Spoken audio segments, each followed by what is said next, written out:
grâce et l'honneur de vous parler de la part du Seigneur Jésus. Et le thème de mon message s'intitule Vaincre le statu quo spirituel. Vaincre le statu quo spirituel ou la stagnation spirituelle. Amen. Alors, prenons nos Bibles, nous ouvrons et nous prenons l'Épître aux Hébreux, chapitre 5, le verset 12. Hébreux, chapitre 5, le verset 12. Je vais lire avec la version d'Ali. Hébreux 12, verset 15. Nous lisons la parole du Seigneur. Car lorsque vous devriez être un docteur, vu le temps, vous avez de nouveaux besoins qu'on vous enseigne quels sont les premiers rudiments des oracles de Dieu. Et vous êtes devenus tels que vous avez besoin de l'aide et non de la volonté solitaire. Que Dieu bénisse sa parole. Hébreux chapitre 5, verset 12. Amen. Et ils ont le avec la version du second. Hébreux chapitre 5. Pourquoi ouvrir ta bouche et dire bien? Hébreux chapitre 5, le verset 12. Vous en effet, qui depuis longtemps devriez être les maîtres, vous avez encore besoin qu'on vous enseigne les premiers rudiments de la parole de Dieu.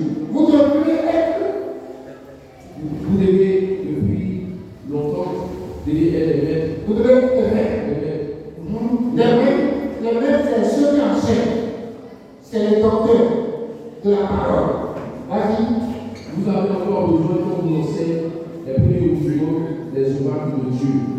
Vous en êtes venus à avoir besoin de l'aide et non d'une nourriture solide. Amen. Alors, vaincre le statu quo spirituel. Alors, le statu quo peut se définir comme un état actuel des choses où il n'y a pas de progression. Il n'y a pas de progression. C'est la stagnation, voire la régression spirituelle. On fait du surplace au lieu d'avancer. Donc, en me basant sur la définition de statu quo, je vous dire qu'il y a des enfants de Dieu. Et que le verset de Hébreux 5, le verset 12 nous dit, les gens qui sont convertis pendant 3 ans, 5 ans, 10 ans, 15 ans, et qui ne grandissent pas, et qui ne se développent pas spirituellement, et qui vivent une vie de stagnation spirituelle. Ils n'avancent pas, ils ne restent pas aussi, ils sont là, ils tournent, ils font du surplace dans la communauté. C'est de ça qu'il s'agit de ce matin. Une personne qui est dans un statu quo spirituel est une personne qui a donné sa vie à Jésus, qui a peut-être bien avancé au départ, qui a été bien zélé au départ, et qui, à un moment donné, a fini par se baptiser.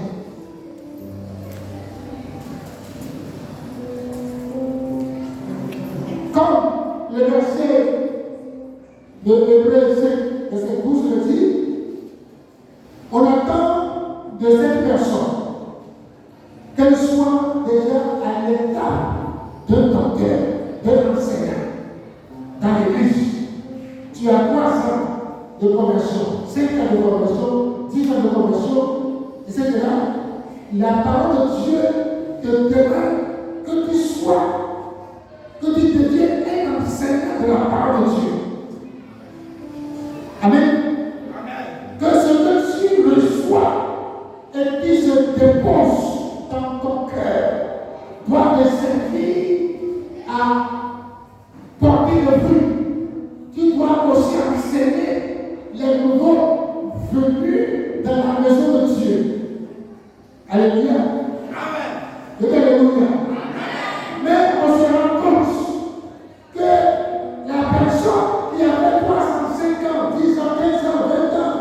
ne produit pas de fruits.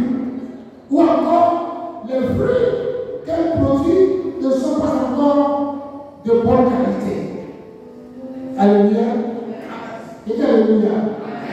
Certainement, la plupart d'entre nous ont eu cette période de nos vies, avons déjà vécu un pareil état de statu quo spirituel. C'est pourquoi nous allons ce matin voir ensemble quelles sont les causes, ainsi que quelques clés à prendre pour s'en sortir. Alors, les causes du statu quo spirituel. Je lis Galates chapitre 5, le verset 16. Galates chapitre 5, le verset 16. Je lis la version de la Bible. Vous mouriez bien. Qu'est-ce qui vous a arrêté pour que vous n'obéissiez pas à la vérité? Vous mourrez bien. Vous couriez bien. Qui est-ce qui vous a arrêté pour que vous n'obéissiez pas à la vérité? Version 8 secondes. Galates chapitre 5, le verset 16. Vous couriez bien. Qui vous a arrêté pour vous empêcher d'obéir à la vérité? Amen. Qui vous a empêché? Vous couriez bien. Mais qui vous a empêché d'obéir à la vérité, à la parole? Amen. Notre homme chacun. Et le monde nous propose plusieurs raisons qui peuvent nous entraîner dans un état de statu quo spirituel. Nous pouvons citer quelques-unes. La première raison, c'est la paresse et la procrastination. La paresse et la procrastination. Je lis dans Proverbe chapitre 6, verset 10 à 11. Proverbe chapitre 6, verset 10 à 11. Je lis toujours avec la version d'Arabie. Un peu de sommeil, un peu d'assoupissement, un peu croiser les mains pour dormir, et ta pauvreté deviendra comme un voyageur, et ton dénuement comme un homme armé. Amen. Proverbe 6, verset 10 à 11. Un peu de sommeil, un peu d'assoupissement, un peu croiser les mains pour dormir, et la pauvreté de souverain comme un rôdeur, et la disette comme un homme en âme. Amen. Amen. Donc, la paresse plutôt, et la procrastination. Et c'est quoi la procrastination? La procrastination, c'est le fait de remettre à plus tard un travail qu'on aurait pu faire aujourd'hui. Remettre à plus tard un travail qu'on aurait pu faire aujourd'hui. Amen. Amen. La procrastination, c'est le fait de remettre à plus tard le travail qu'on aurait pu faire aujourd'hui. Tu pouvais prier aujourd'hui. Non, le travail m'appelle. Tu t'en vas au travail sans prier. Tu peux venir à l'église. Ah, il y a funérailles dans mon village, je dois partir. Et à la fin, on tourne en rond. On tourne en rond. Et il y a un programme de prière à l'église. Amen. Il y a un programme de prière à l'église. Toi, tu préfères aller ou bien rester à la maison pour regarder la télé. Ou bien tu as préféré aller causer avec ton ami. Ça, c'est ce qu'on appelle la procrastination. Amen. Donc, la paresse et la procrastination apportent la sécheresse spirituelle. Le fait que tu ne participes pas au programme de l'église, tu ne participes pas ni à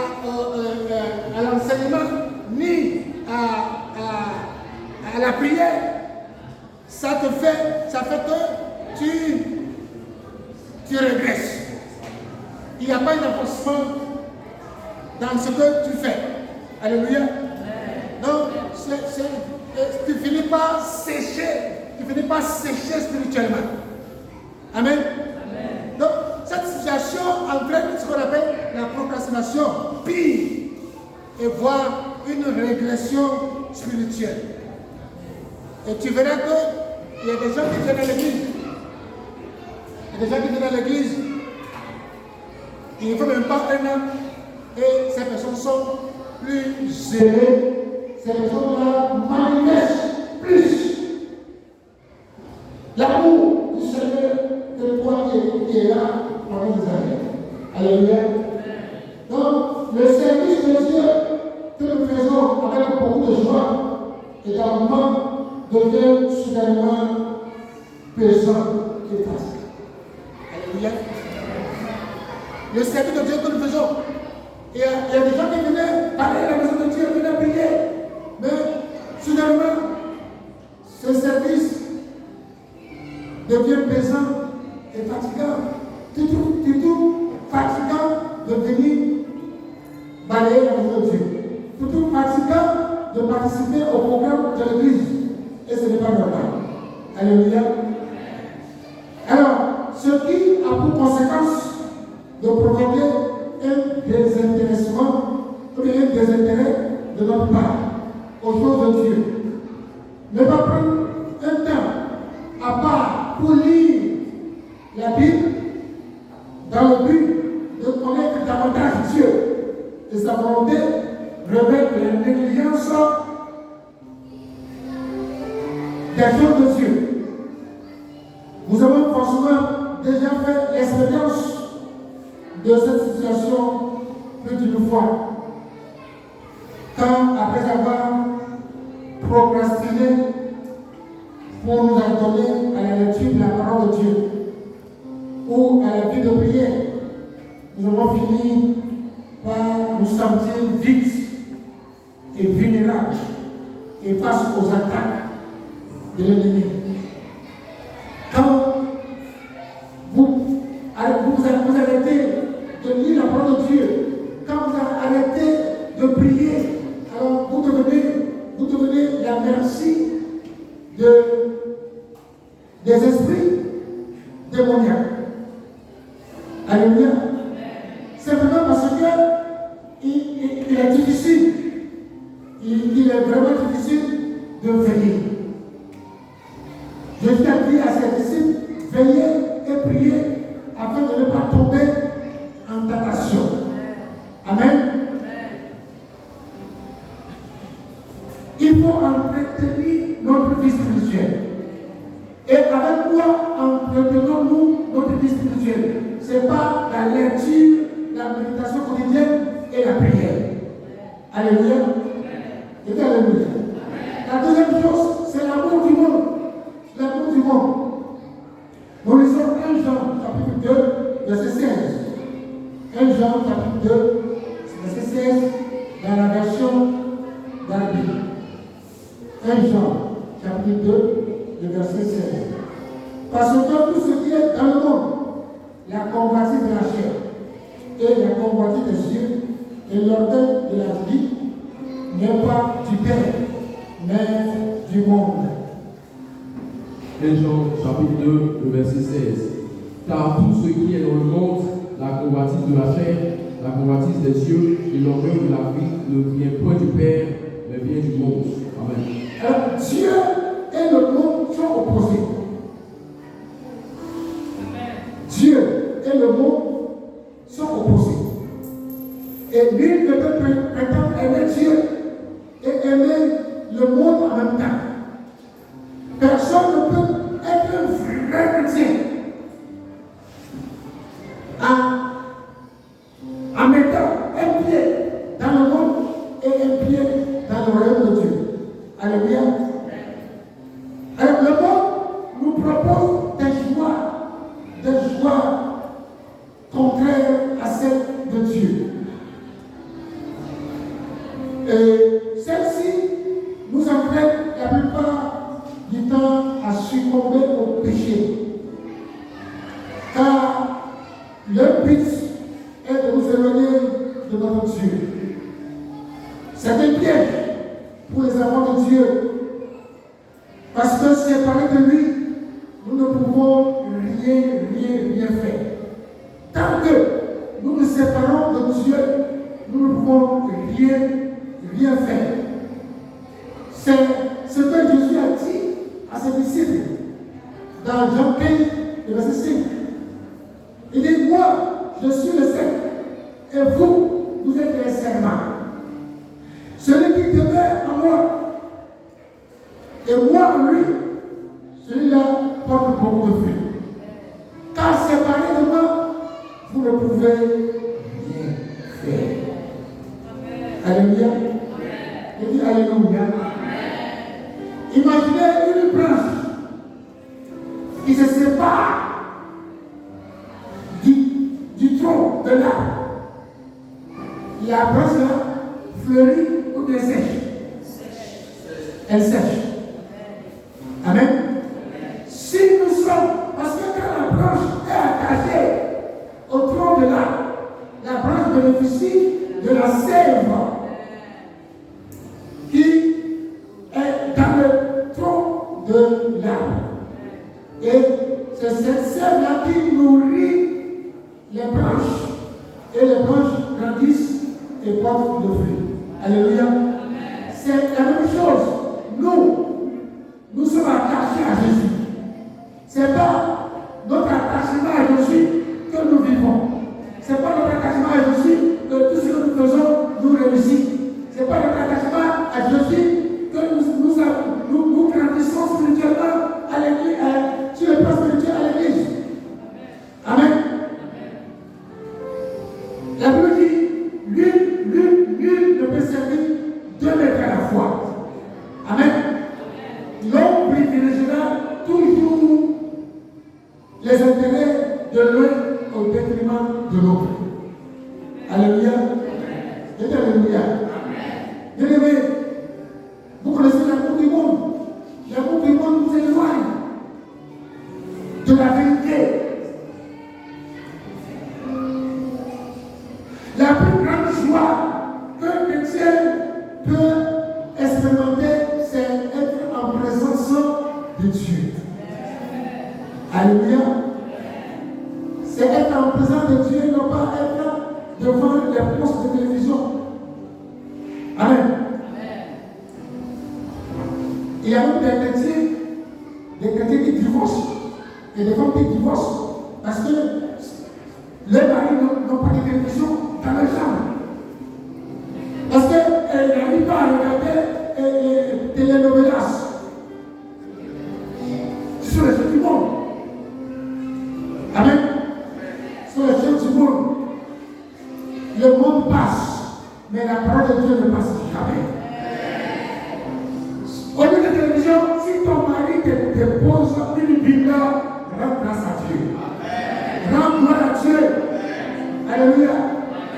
Je dis Alléluia. L'amour du monde nous éloigne de Dieu et les choses qui le concernent. Amen.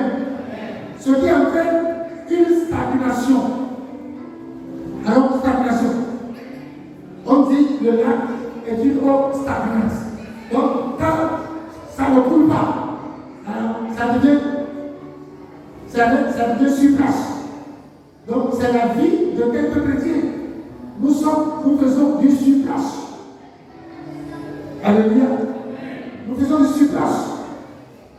Donc, aujourd'hui, le Saint-Esprit peut te motiver à sortir de ton confort habituel et à chercher à restaurer ta relation avec Dieu, ta communion avec Dieu.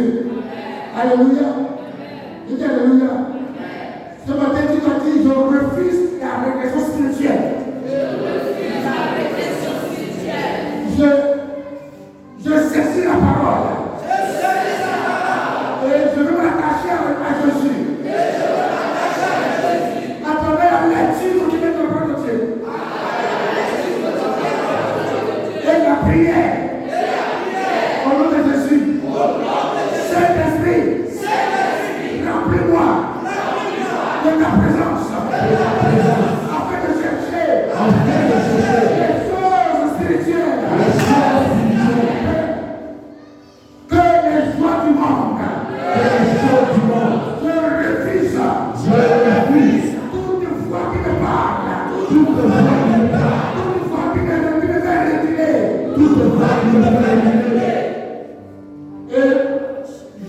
décrète ce matin.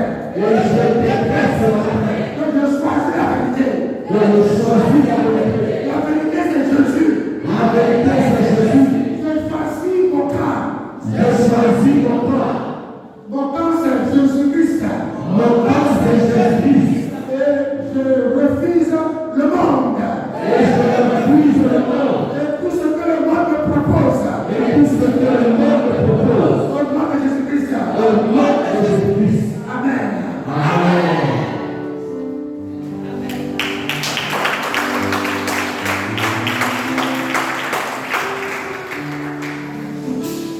Bien-aimés, ne choisissons pas ce monde et les choses qui sont dans le monde. Alléluia. Et dis Alléluia. La troisième chose, c'est l'insoumission. L'insoumission. Amen. Jacques chapitre 1, verset 22. Jacques chapitre 1, le verset 22. Je lis toujours ma version traduite. Mettez la parole en pratique. Et ne l'écoutez pas seulement, vous séduisant vous-même. Jacques chapitre 1, le verset 22. Mettez en pratique la parole et ne vous bornez pas à l'écouter, en vous trompant vous-même par le faux raisonnement. Alléluia. Il dit Alléluia. C'est ce qu'on appelle l'insoumission. Amen. L'église de nos jours est remplie de personnes pleines de connaissances théoriques. Quand il rencontre quelqu'un, il va te citer la Bible. Mais la personne ne met jamais ce que lui-même il sort de sa bouche. Elle ne la met jamais en pratique. Alléluia. Il ne sert à rien de connaître la parole de Dieu sans la mettre en pratique. Amen. Le Seigneur Jésus nous dit en Jean 14, verset 21, Jean 14, verset 21, celui qui a les commandements et qui les garde, c'est celui-là qui m'aime. Si nous aimons Dieu, si nous avons l'amour pour Jésus, alors nous ne devons pas écouter la parole de Dieu avec l'oreille droite et que ça sorte par l'oreille gauche. Non.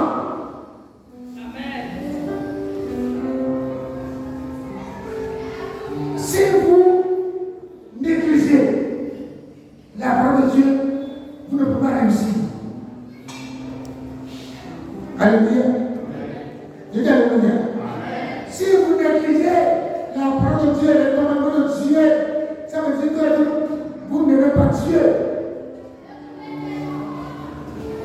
Quand on aime quelqu'un, on lui rend visite chaque fois. Bravo. Quand on aime quelqu'un, on lui rend visite chaque fois.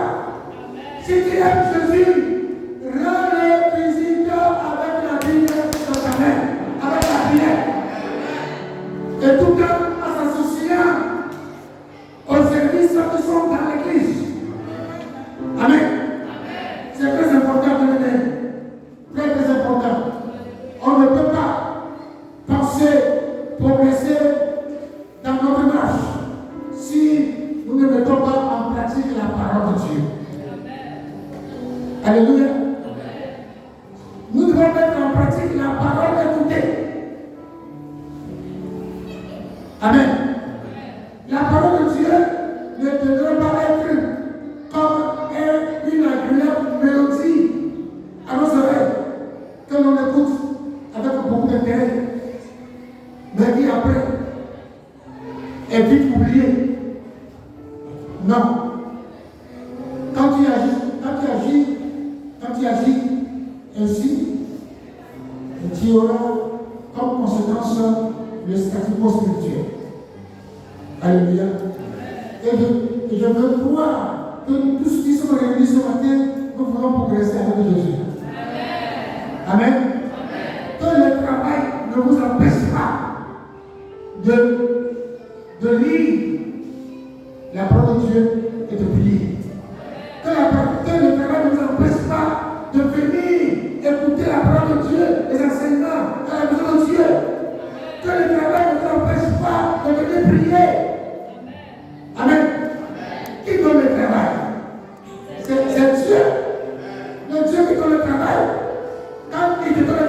qui ne néglige.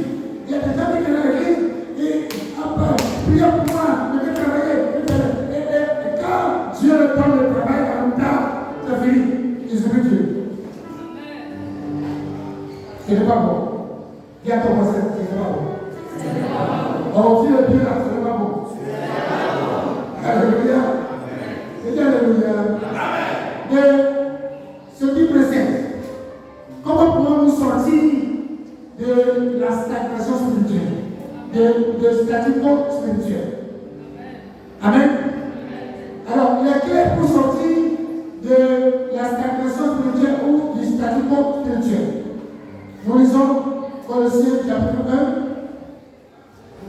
Colossiens chapitre 1, verset 9 au verset 10. Les clés pour sortir du statu quo spirituel. Colossiens chapitre 1, verset 9 à 10. Je lis toujours dans ma version Darby. C'est pourquoi nous aussi, depuis le jour où nous en avons pu parler, nous ne cessons pas de prier et de demander pour vous que vous soyez remplis de la connaissance de sa volonté en toute sagesse et intelligence spirituelle, pour marcher d'une manière digne du Seigneur, pour lui plaire à tous égards, portant du fruit en toute bonne œuvre et croissant par la connaissance de Dieu. Colossiens chapitre 1, verset 9 au verset 10.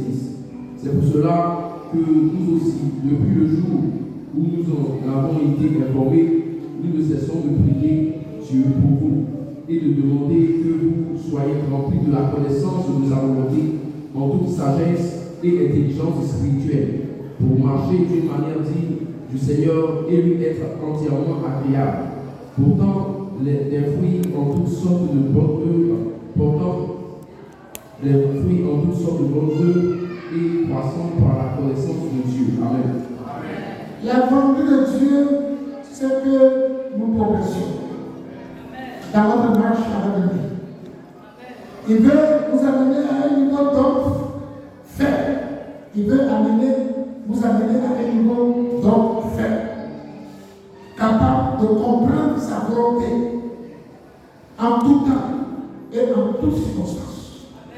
Ce n'est pas la parole de Dieu que nous arrivons à connaître dans sa volonté. Amen. Pour y arriver, nous avons besoin de prendre quelques éléments en considération. Premier élément, la lecture de la parole de Dieu et la prière. La lecture de la parole de Dieu et la prière. Le verset que je lis, tout le monde connaissait ce verset-là, mais on n'arrive même pas à le mettre en pratique. Josué 1, verset 10. Tout le monde connaissait le verset. Amen. Josué 1, verset 10. Je lis toujours la version d'Arby. Que ce livre de la loi ne se révèle pas de ta bouche. Médite-le jour et nuit, afin que tu prennes garde à faire selon tout ce qui est écrit. Car alors tu feras réussir tes voies et tu prospéreras. Josué 1, verset 8. Que ce livre de la loi ne se éloigne point de ta bouche. Médite-le jour et nuit pour agir fidèlement selon tout ce qui est écrit. Car c'est alors que tu auras du succès dans tes entreprises.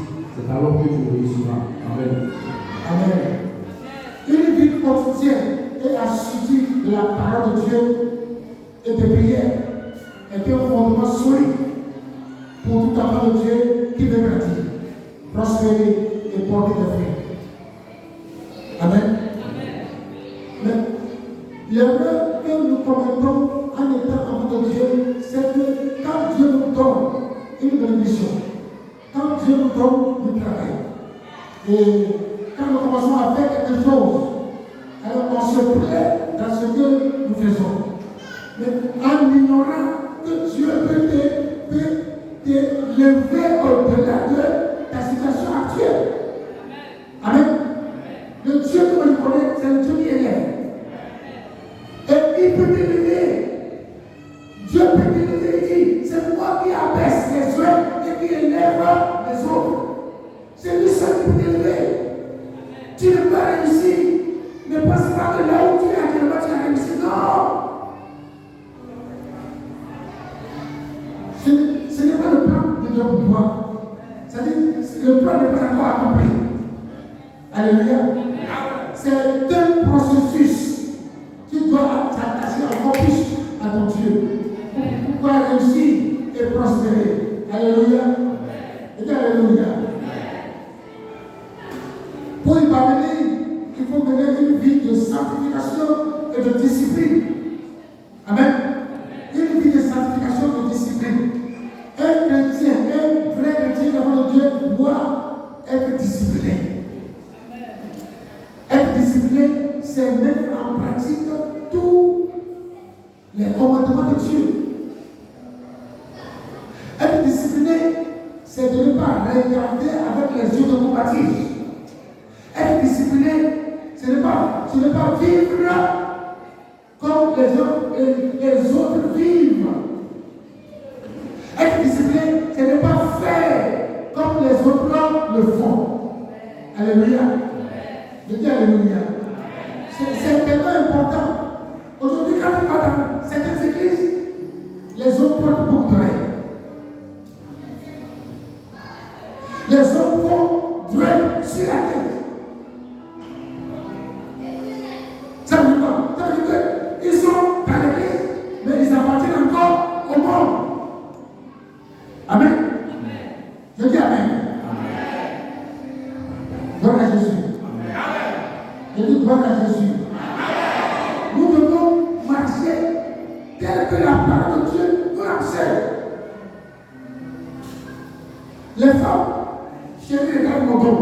Non, quand tu viens à l'église, ce n'est pas pour que les gens regardent ton corps, mais que les gens regardent Jésus dans ton cœur.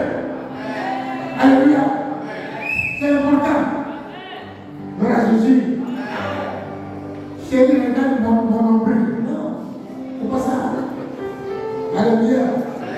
Que Dieu nous aide. Dis à ton voisin que Dieu nous aide. Bien-aimés, nous devons mettre un temps à part pour chercher Dieu au travers la parole et la prière. Alléluia. Mettre un temps à part pour chercher Dieu dans sa parole et dans la prière, afin de le connaître plus intimement et pouvoir jouir de sa présence.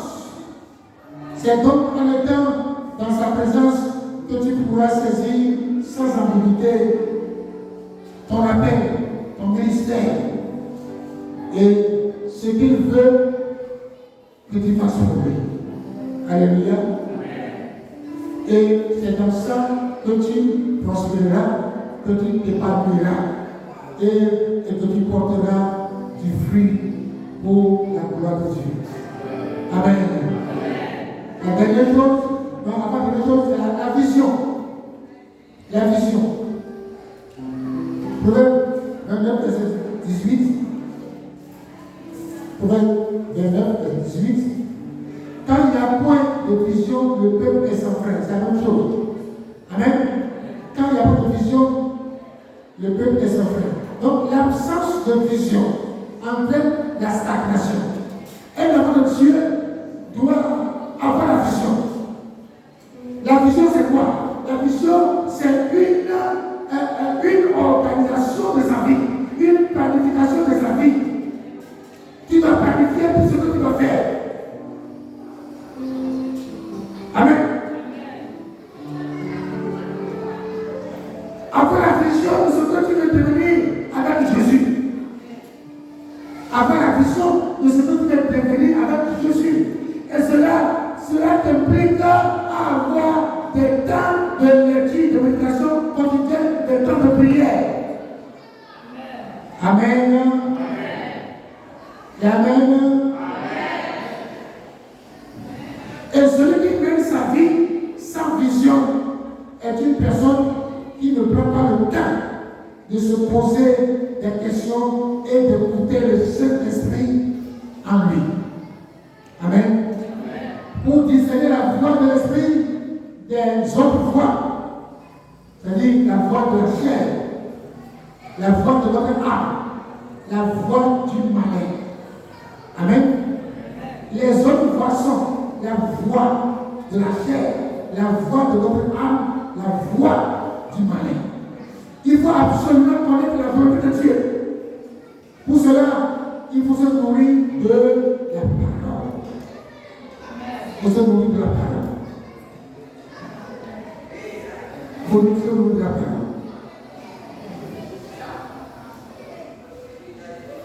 Alléluia. Parce qu'il n'y a qu'elle qui soit vrai et sûr. Et de plus, l'Esprit de Dieu ne peut pas nous communiquer une mission, un projet qui ne s'accorde pas avec le fond et la forme de la volonté de Dieu inscrite dans sa parole. Alléluia. La parole de Dieu me fait du bien. La parole de Dieu me fait du bien. Alléluia. La parole de Dieu me fait du bien. Amen. Le dernier point, c'est l'évangélisation, l'exhortation et la prédication. L'évangélisation, l'exhortation et la prédication. Alléluia. Nous lisons Matthieu 28, verset 19. Allez donc et faites disciples toutes les nations. Allez donc, faites disciples toutes les nations.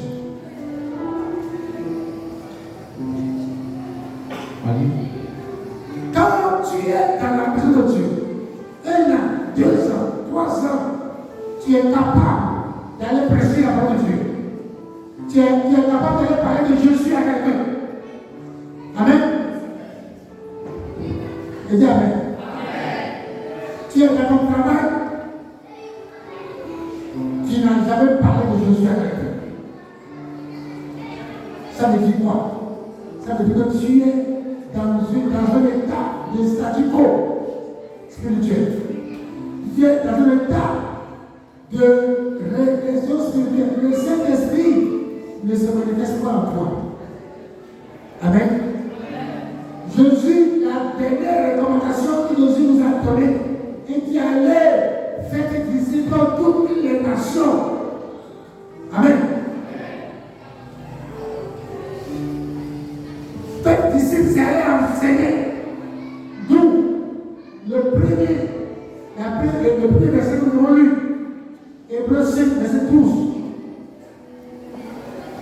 Si tu n'arrives pas à prêcher la parole de Dieu à quelqu'un, tu es un bébé spirituel. Alléluia. Je dis Alléluia. Pour annoncer la bonne nouvelle autour de nous et ailleurs, nous préserve de l'obésité spirituelle. Amen. Amen. Pouvoir annoncer l'évangile à quelqu'un dans ton travail, dans ton marché, dans ton lieu de travail, te préserve de l'obésité spirituelle. Amen. Parler de Jésus, de son amour et de son sacrifice à la croix aux âmes perdues qui recherchent enfin une consolation dans le monde nous permet de contribuer à l'avancement de l'œuvre de Dieu. Il y a des gens qui sont dans le monde et qui sont troublés, qui n'ont pas la paix, qui n'ont pas la paix en eux. Montre-leur qu'ils peuvent trouver la consolation en Jésus. Amen. Bien-aimé, tu dois prendre le temps d'exhorter et d'enseigner un nouveau converti. C'est l'aider à croître dans la science connaissance de Dieu, dans la connaissance de Dieu, et à développer ainsi une relation personnelle avec Dieu. Et rappeler les promesses de Dieu à une âme découragée, c'est l'aider à continuer de faire confiance à Dieu. Amen. Combien de fois quelqu'un vous a approché dans la désolation, dans l'inquiétude? Combien de fois quelqu'un vous a approché avec ses problèmes, avec les yeux remplis de larmes? Et qu'est-ce que vous pouvez lui dire qui peut lui faire confiance, lui donner confiance? Vous ne le faites pas. Oh, toi, tu te plais trop. Oh, toi, tu parles trop. Mais la personne cherche une consolation. Une consolation seulement. Et c'est à nous de lui donner. Alléluia. Je dis Alléluia. Si nous le faisons, nous porterons beaucoup de fruits. Amen. Jésus a dit dans Luc, il dit, si on prend un an,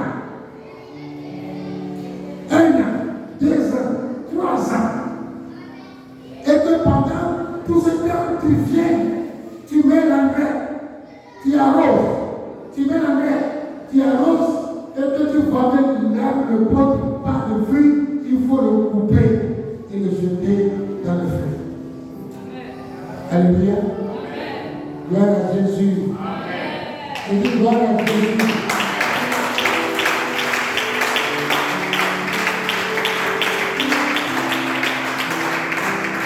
Arrivé donc au terme de ce message, j'aimerais t'encourager à chercher Dieu de tout ton cœur.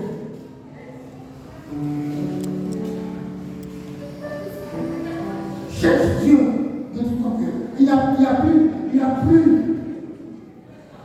a plus autre chose dans ce monde que Dieu seul. Alléluia. Cherche Dieu de toute ta force, de toute ta pensée, afin de toujours porter des fruits en chaque saison et de vivre une vie épanouie en Christ.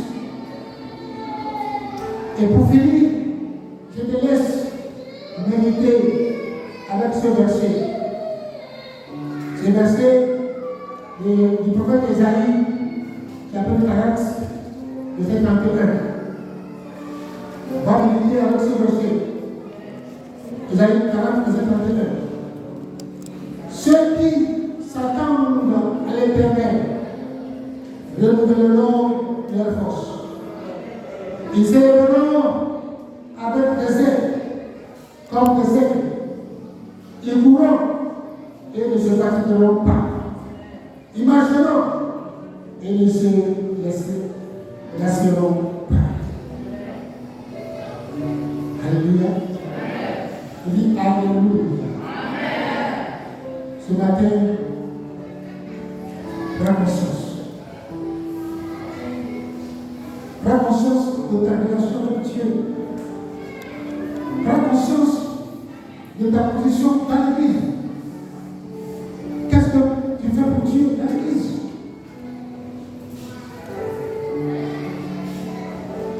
C'est en venant, en approchant, en côtoyant avec les frères et sœurs.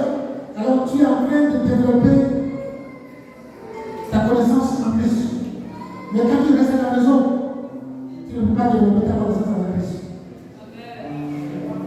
Alléluia. Père, je vais te rendre toute la gloire. Je vais te bénir ce matin pour ta parole. Qui est semé en nous ce matin. Saint-Esprit arrose chaque jour cette parole qui est semée en nous, afin que nous puissions sortir du monde et t'aimer jusqu'à notre mort. Aide-nous à s'accrocher à toi. Aide-nous à être de bons enfants de Dieu. Aide-nous à marcher comme tu as marché. Aide-nous à ce que les gens nous identifient à toi par notre façon de parler, notre façon de marcher, notre façon de prier. Aide-nous, Seigneur, à nous identifier à toi. Au nom de Jésus. Merci pour ta parole.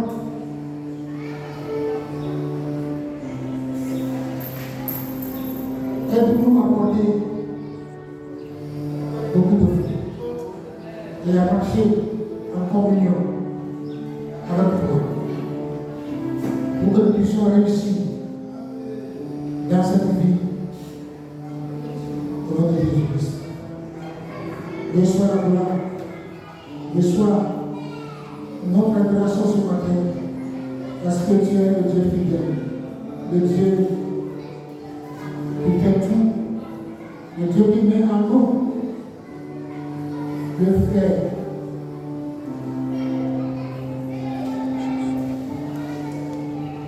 Merci Seigneur.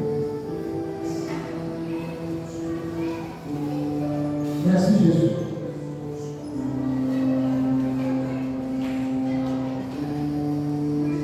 Merci pour le cœur de chacun. Communique ta grâce dans le cœur ce matin. Ta grâce dans le cœur ce matin. Ta grâce dans le cœur ce matin. Et les vies